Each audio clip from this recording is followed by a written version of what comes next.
반갑습니다. 오늘은 창세기 40장, 41장을 통해서 요셉이 애굽의 총리가 되는 과정을 함께 나누도록 하겠습니다.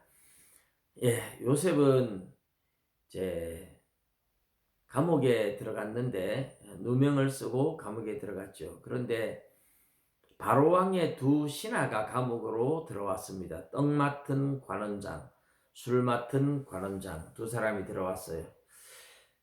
감옥에 이제 간수장이 요셉에게 모든 것을 맡기고 요셉이 맡은 것은 돌아보지 않을 만큼 믿고 신뢰했고, 요셉은 왕의 두 신하의 수종을 들었죠. 먹을 것도 갖다 주고 뭐 물도 갖다 주고 심부름도 하는 그런 역할을 이제 했는데, 하루는 이 두 신하가 근심빛이 있어서 왜 그렇습니까? 물어보니까 꿈을 꾼 거예요. 그래서 꿈 얘기를 해보십시오. 해석은 하나님께 있지 않습니까? 그래서 술 맡은 관원장이 하는 말이, 포도나무 가지가 3개가 있는데 그 포도송이가 달려서 마침 내 손에 바로의 잔이 있길래 내가 즙을 짜서 바로 왕에게 드렸다. 그러니까 3가지는 3일을 말하고 3일 후에 당신은 술 맡은 관원장 전직을 회복할 겁니다. 회복하거든 내 억울한 사정 내가 이러이러해서 억울하게 들어와 있으니까 나를 감옥에서 좀 나가게 해주세요 하고 부탁을 했어요. 떡 맡은 관원장도 그 해석이 보니까 좋아 보이죠. 그래서 자기도 꿈 얘기를 합니다. 내 머리에 떡 3광주리가 있는데 맨 윗광주리에 바로 왕을 위해서 여러 가지 뭐 구운 음식들이 있는데 새들이 와서 먹더라. 그러니까 새 광주리는 역시 3일인데 3일 후에 바로 왕이 당신의 머리를 벨 겁니다. 그래서 새들이 당신의 고기를 뜯어 먹을 겁니다. 머리 위에 떡 3광줄이 있었지만 그것이 바로 왕에게 드려지지 않고 새들이 먹으니까 당신의 목을 매달아서 당신은 죽을 거다, 이렇게 이제 해석을 해준 거예요. 그리고 그 해석대로 3일 만에 바로 왕의 생일이 되어서 떡 맡은 관원장은 죽고 술 맡은 관원장은 전직을 회복하지만 요셉과의 약속을 까맣게 잊어버리고 말았습니다.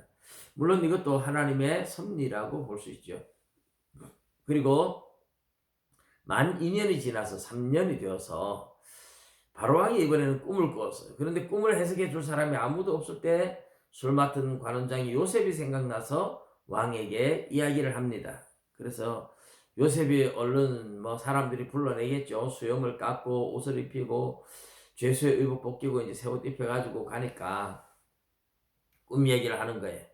그때 하나님께 해석이 있지 않습니까? 하고 이제 말씀해 보십시오. 그런데 아주 살찐 소 7마리가 올라왔는데 비쩍 마른 7소가 다 잡아먹고 그래도 여전히 비쩍 말랐더라.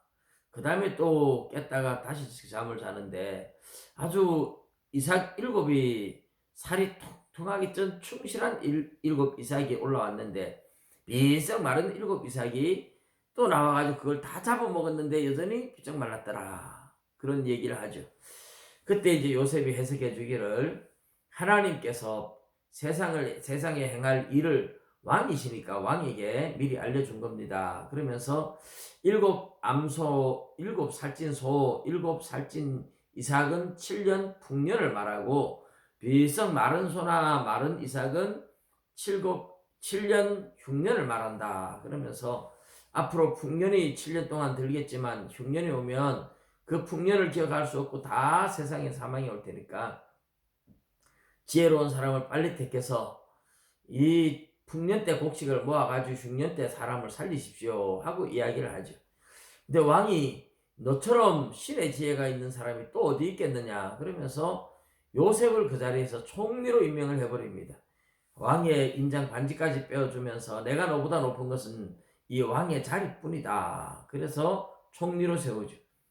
사람들이 그 앞에 엎드리고, 그리고 이제 총리가 되지만은 전혀 배경이 없는 사람이 혼자서 총리가 된다고 사람들이 잘 안 따르니까 배경을 만들어 줘야 되잖아요. 권력을 주면 권력을 감당할 수 있는 어떤 여건을 만들어 줘야 되니까.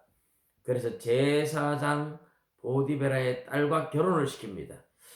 이 고대 사회는 왕의 모든 정책을 제사장들한테 물어가지고 하기 때문에 뭐 오늘날 말하면 쉽게 말하면 이제 무당이었죠.